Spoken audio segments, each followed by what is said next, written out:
Nighttime in a city, a beautiful city.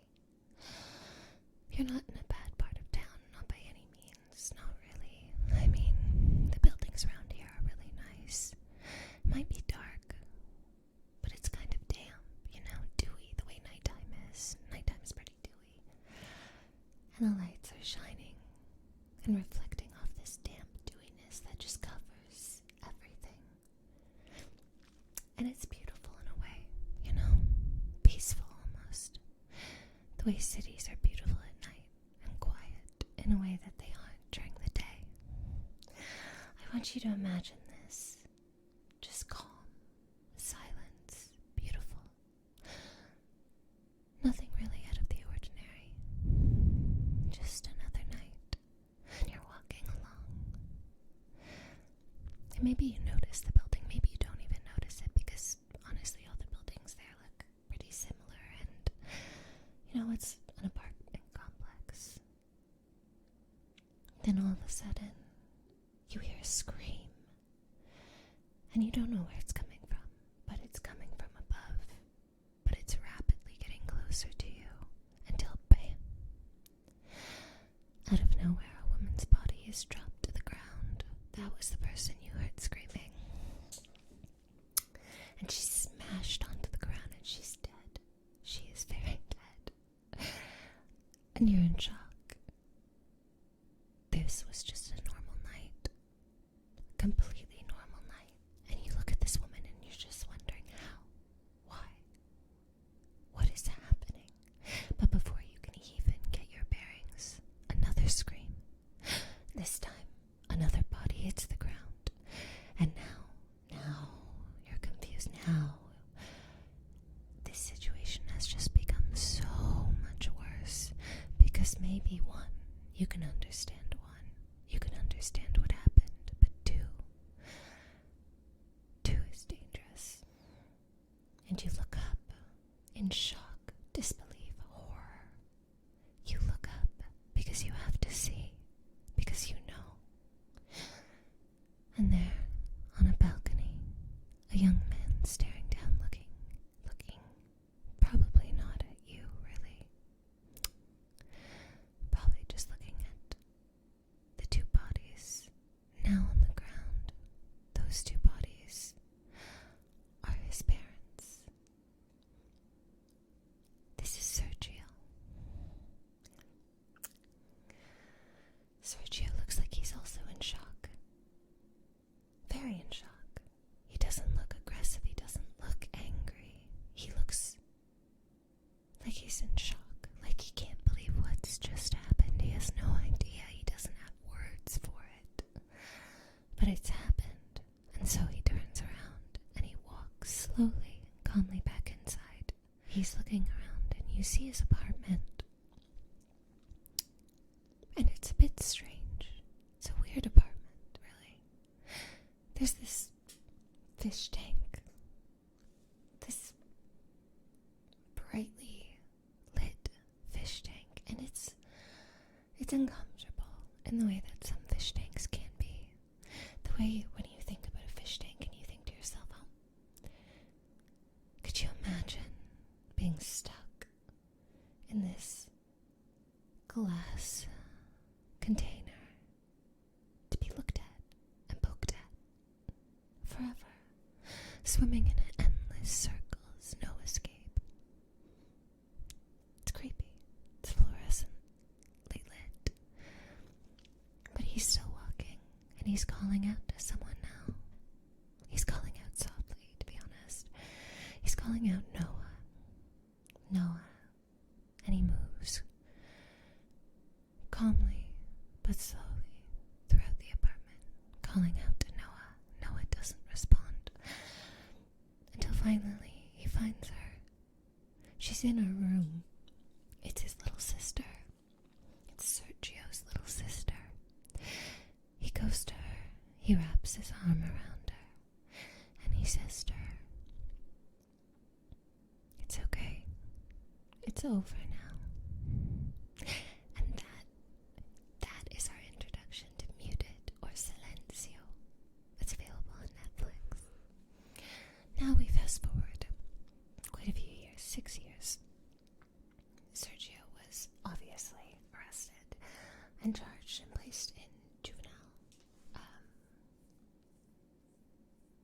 what's the word? Juvenile detention.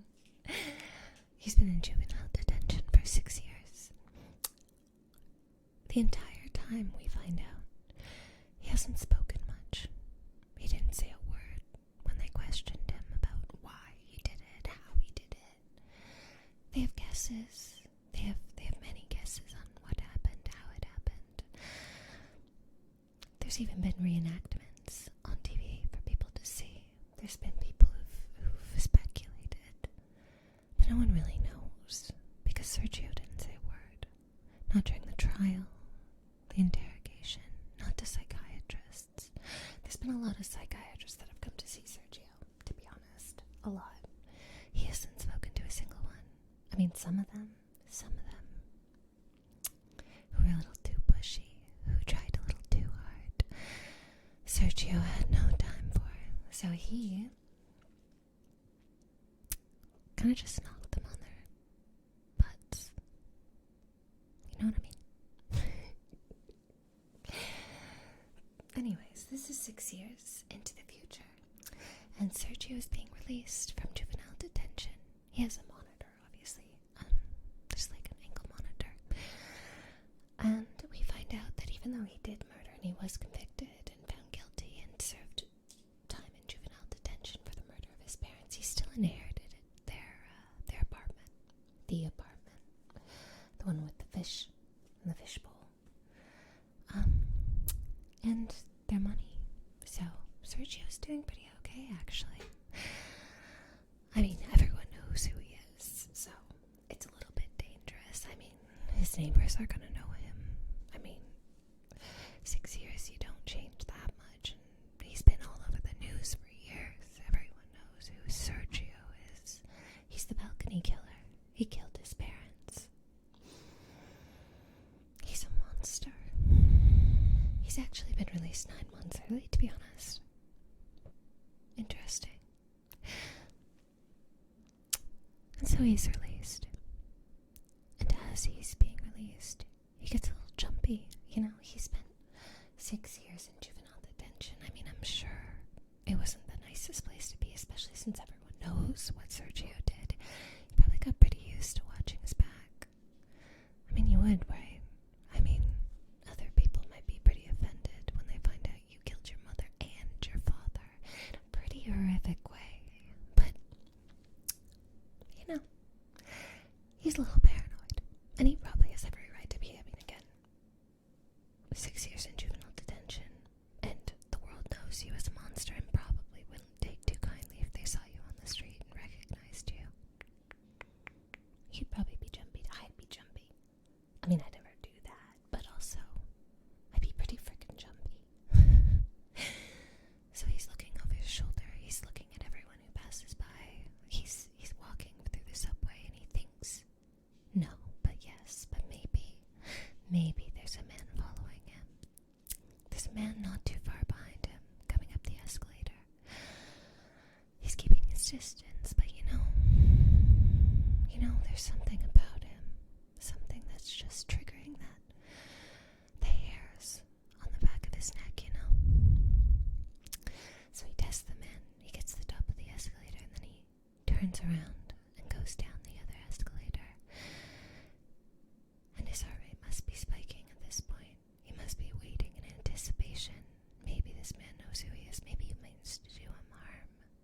Sergio's getting ready. Sergio's tense.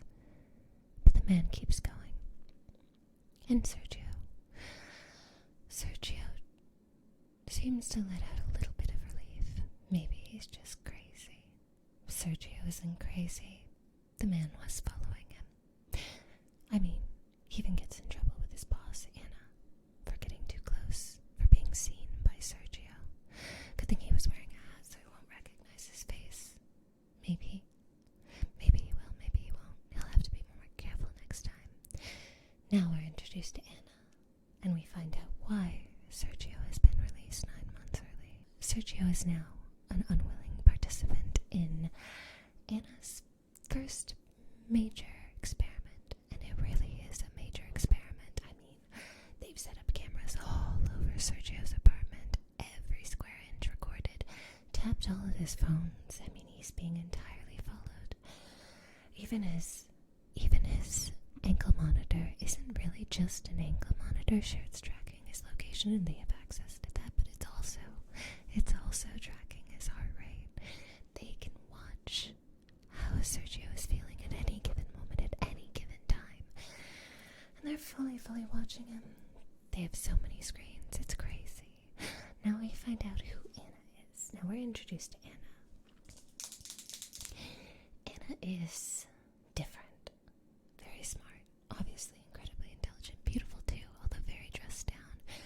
She's incredibly serious, maybe even a little dull. She's very, very muted. The word that comes to mind is very muted. She's very gray. She's very monotone. She doesn't have many expressions of emotion. I'm certain she feels them, but they're very repressed. She seems cold, but she also obviously cares a lot about this experiment and the success of this experiment.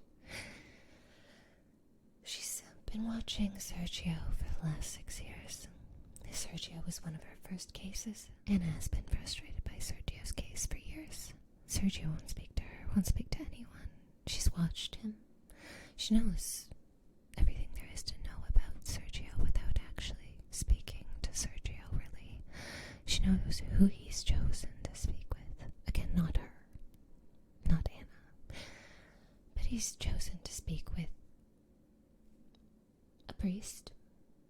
Weird priest. One who's very dedicated to criminals and their reformation and saving their souls.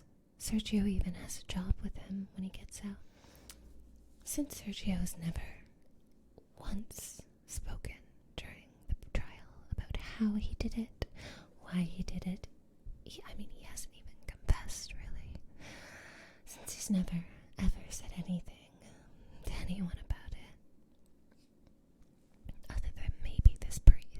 even during the trial, they had to do a reconstruction that Sergio was present for, and so was Anna. Anna was there.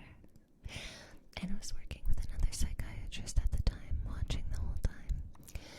Anna was there to witness his reaction to the reconstruction. There wasn't much of one, really. He was very stone-faced. Really, there's no telling if the prosecution's version of events, the reenactment's version of events, is what happened. They go with that, because really, all evidence points to Sergio, really. While we're introduced to Anna, Anna has an entire team working with her. There's a younger woman who seems to really love Anna and look up to her, almost worship her, really. There's also the young man who was following Sergio, who almost got caught. He also works for Anna. She also has other team members. Plenty of people are working on this. It's a huge base of operations, and it's like an actual base of operations. There's like an entire room, there's screens, there's people monitoring 24/7, there's teams. It's literally an operation, and Anna is in charge of it. It's her first one. She's had to pull a lot of strings to get there. She's had to convince a lot of people that she can do this, and it's extremely risky because honestly there's quite a bit of rights being violated. Maybe even human ones. I don't know how, ethical it is for a psychiatrist to monitor someone without their consent for that long.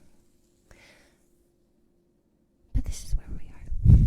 Ethical concerns there are for other people. Anna doesn't seem to have them.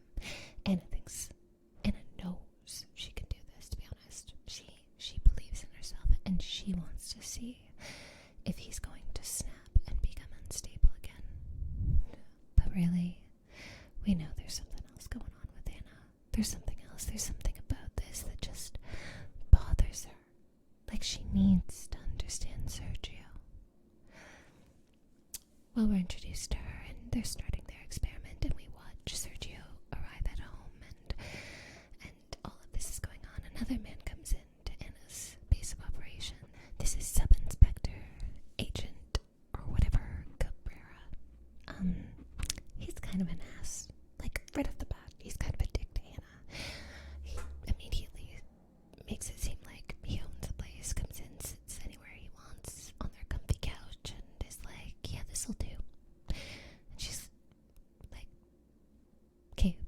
why are you here? No one told me about you. Why are you here? And he goes, well, someone's got to watch the woman who watches. Which is just creepy. All around creepy vibes. Like, kind of, I think everyone's a bit creepy here. I mean, Sergio's pretty creepy. I mean, Sergio murdered his parents, apparently. I mean, there's no evidence that he didn't. All signs point to Sergio, really.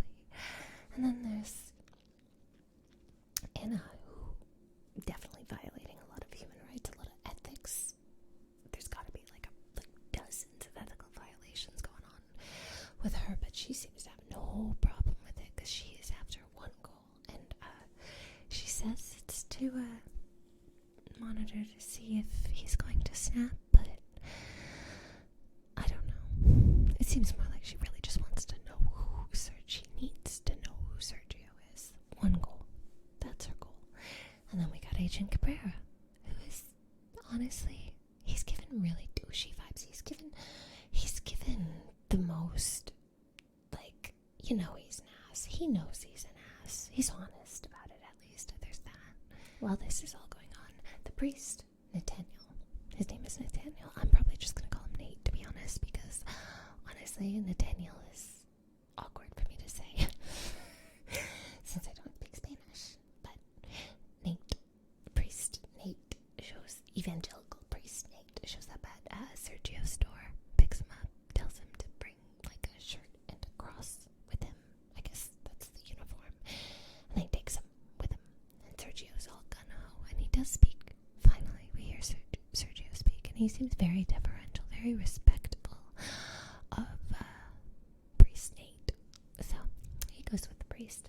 Priest Nate was his tutor while he was in juvenile detention, and really we don't know much about him, but he seems a little off. But I don't know, maybe like that's just like everyone in the show, you know what I'm saying? Like, everyone seems kind of off in this show, if I'm being honest. I mean, everyone is very weird.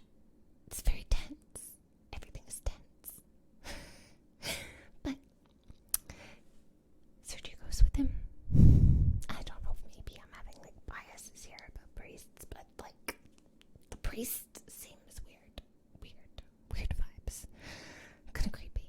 So creepy priest Nate, takes Sergio to where Sergio will be working. Now Sergio's now going to be working in the priest's greenhouse with a bunch of other people, and he gets there and he's introduced to the priest's wife, and she's very nice. She seems very lovely. Actually, she seems like the most normal person we've seen this entire time, except for maybe the woman at the beginning who witnesses the murders, because that woman definitely was having a bad day. But the priest's wife is very nice, very kind, very welcoming, accepting, normal, and even more so than her husband, to be honest. Like, her husband is weird vibes.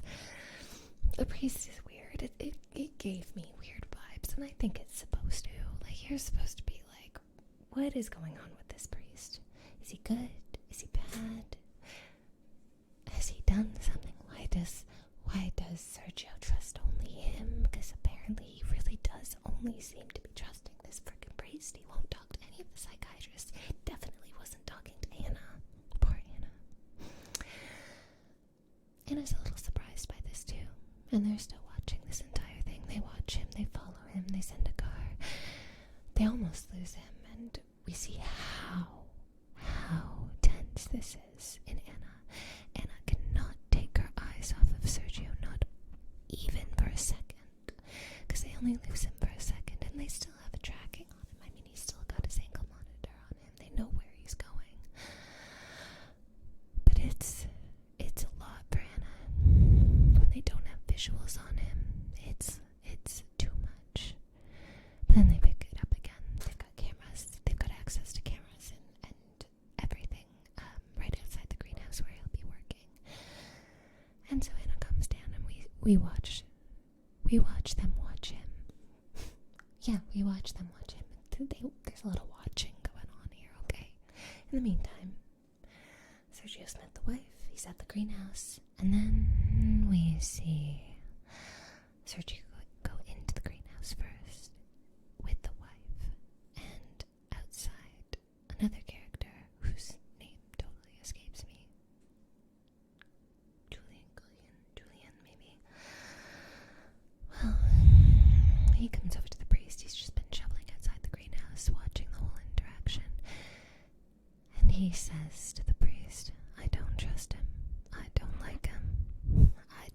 trust Sergio. I don't like him. But the priest says, no, he's just like you. He has a good heart, just like you. You'll see. Everything will be okay. And we're like, okay, maybe the priest does have Sergio's back. Maybe not. Because then he kind of like does this weird, like he touches Julian and it's a little bit much. Like, it's a little too fatherly. And Julian is not like a young man by any means. He's probably in his mid-30s and you're like, this is a grown man. Why are you treating him like a child? I know he's a priest, but it's still a bit weird, you know? Anyways, it's like this, like, touches him like that. And Sergio goes inside. You're getting a little suspicious. This doesn't seem like a church, really. It's not really a church at all. It's a greenhouse, I guess, but it's almost like a factory. It feels like a factory. It doesn't feel like a beautiful greenhouse full of beautiful plants. It's very cold, sterile. There's plastic sheets up. I almost felt like it was a butcher shop, to be honest, but no, it is a greenhouse. It just looks like a butcher shop, which is just the creepiest vibe, really. Like, if we're being honest, it's very creepy. And Sergio's told, I'll leave your cross and your hat at the door. He does. And they go in and they start working, and the priest says something about how working is the way we repent or something like that. And Sergio takes it to heart, but Julian antagonizes him. He says some things about, how he's going to burn in hell for all eternity for killing his mother, and there's no such thing as repentance for someone who killed his mother, and how it's disgusting, which it is. I mean, don't kill your parents. But Sergio reacts violently against this, and he pushes him down to the ground, pushes Julian down to the ground. It seems like he's going to attack him, but he's calmed by the priest. The priest's advice, and he does calm down. He does walk away, and he tries. He seems like he's actually very much open to listening to the priest and open to becoming better, maybe. I think that's kind of what we get from Sergio at this point with the priest, that he believes the priest will help him. We jump forward a little bit now, and Sergio doesn't really realize that the greenhouse is being fumigated. And Julian volunteers to go tell Sergio that it's being fumigated. And Sergio's gone over to collect his cross and his things. And he's a little bit further away from the fumigation. He's not directly close to them. But we see Julian coming closer and closer to Sergio through the fumigation fog, the dense fog of that fumigation. And in his hand, he's holding a scythe. And we see what he wants to do. We know that he wants to get rid of Sergio. And it's tense, it's slow. He's creeping through, and Sergio has his back to him. He has no idea what's coming for him. And then Sergio sees, but he doesn't do anything. He doesn't do anything. He just stands there and watches. And he watches, and he watches as Julian gets closer. And then he watches as Julian chokes on the poison air of the fumigation and falls to the ground. The ambulance shows up and takes Julian away. I don't really know if we find out if he survives. I think he does survive, but, toxic gas is pretty bad for you. Anna immediately assumes that it's Sergio, that Sergio is directly responsible. She couldn't see inside the greenhouse. She didn't know what happened. Sergio's dropped off at his apartment complex afterwards. It's been a rough day, but he still has time to meet with the young woman he messaged earlier. And we think, is it Noah? Are we going to see Noah? It's not.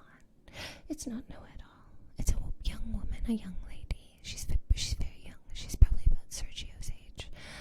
A young woman named Marta. Marta's beautiful, absolutely beautiful. And we watch as Anna watches their interaction from outside Sergio's apartment. And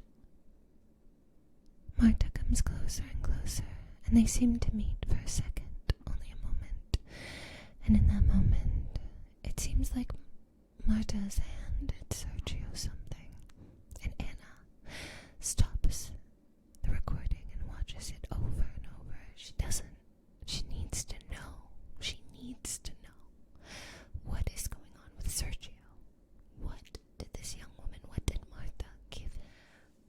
we find out it's a phone number. Anna then decides to follow Martha and see who Martha is. Well, turns out Martha is a bit of a super fan. She's a young woman. She actually knew.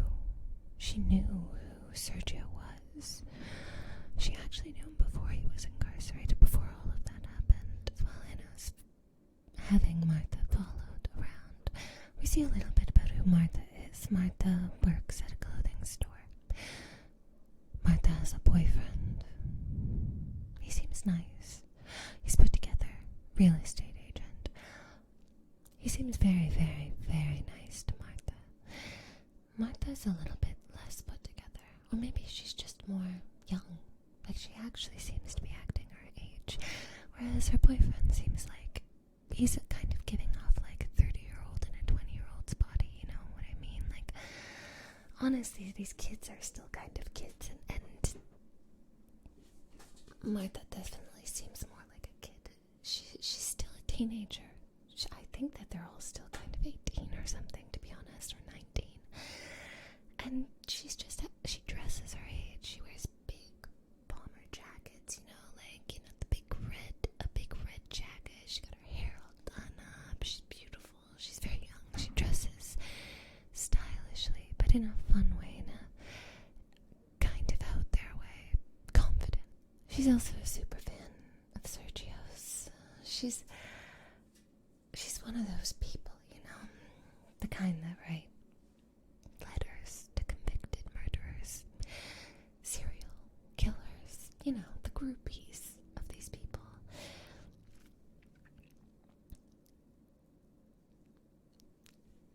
It's weird. It's a little uncomfortable. Her boyfriend has no idea, none whatsoever, that she's done this. Not only that, but the more that they look into her, we find out Martha has even slept with Sergio while he was incarcerated, while he was in juvenile detention. She would visit him all the time. She's not the only one either. There's been more girls, different girls. He's had lots of fans. He was a very famous killer. I mean, the balcony killer is a pretty intense headline. I mean, like I said, most people know him. That means a lot of people are gonna know who he is, and he's not an unattractive young man, so women with that type of predisposition are going to flock to him, really. And now, Sergio. We find out that Sergio is messaging a number, the phone number, and that number used to belong to Noah, his sister. And this is where we find out what's happening. Sergio wants to see Noah. He wants to reunite with her. He really wants to see her again. She's his only family, the only one left. I mean, he killed his parents, but still, he wants to talk to her. He's tried. We find out that he's tried multiple times, but she's never responded. Not once has she answered, not since the day he was arrested when he murdered his parents. He hasn't seen her since. He hasn't even heard from her. He has no idea where she is and how to get to her. And that phone number that Martha gave him, well, that was Noah's. At least her old phone number. Anna decides to show up in person to meet Martha. Even kind of corners her at her workplace. Shows up to her the clothing store that she works at, that Martha works at. A place it cool with her. She's trying on clothes. She's trying on clothes that Martha suggested for her. And Martha says, "Oh, you look beautiful in that dress, right?" She's wearing this very orange dress that looks somehow duller on Anna, because Anna, again, she's very gray. If she were a color, she'd be the color gray. So she's wearing this very vibrant orange dress, and she comes out and she asks, "Oh, would you wear this? What would your boyfriend say if he saw you in this?" And Martha, very, very slyly and cutely goes, "Oh, he wouldn't be talking for very long."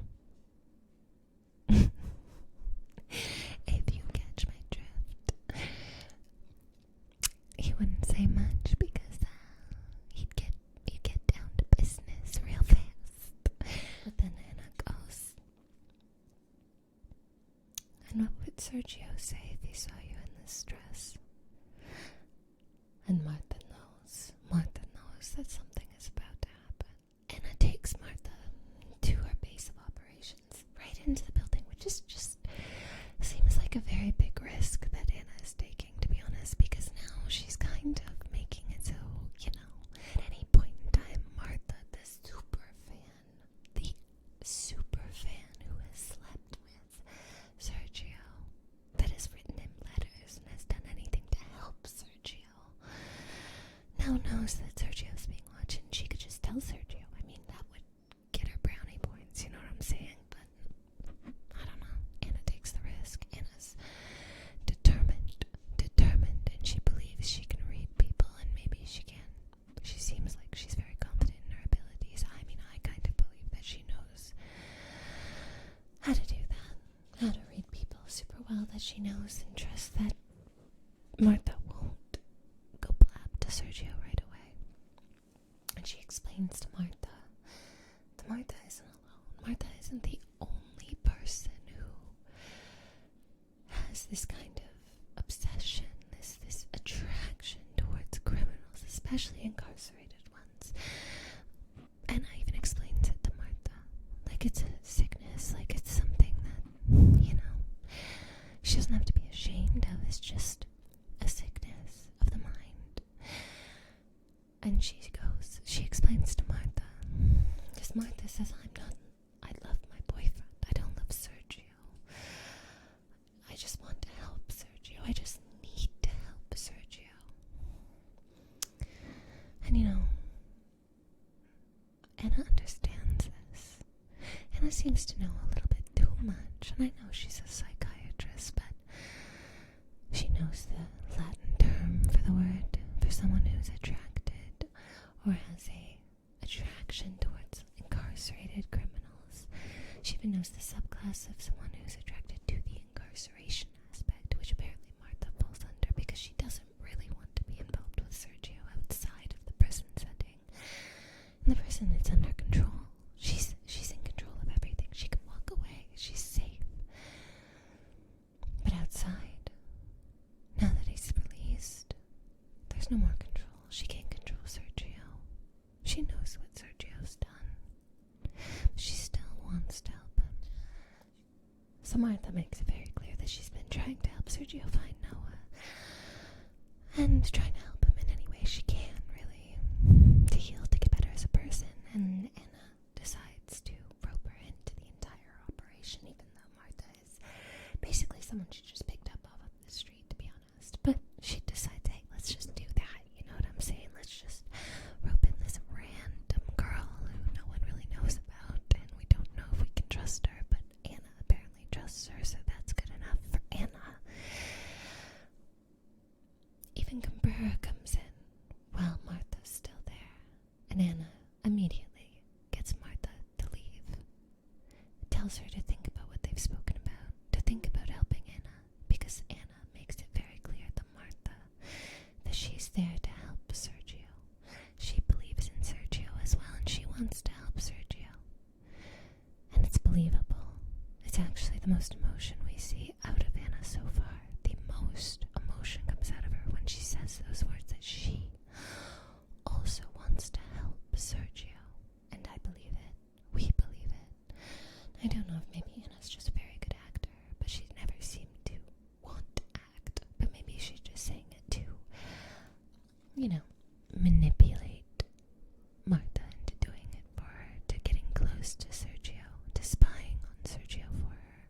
Maybe. But Martha leaves, and Cabrera's there, the agent, the inspector, who's watching Anna watch Sergio, making sure everything's above board, I guess. And he questions her. He wonders why Anna would put their entire operation at risk like this. He questions everything. And then Anna notices that Martha isn't leaving the normal way. No, Martha's heading straight for Sergio's place. And both Cabrera and Anna are watching this. Martha, now armed with the knowledge that, hey, Sergio's being watched 24/7, is looking at every single camera and corner she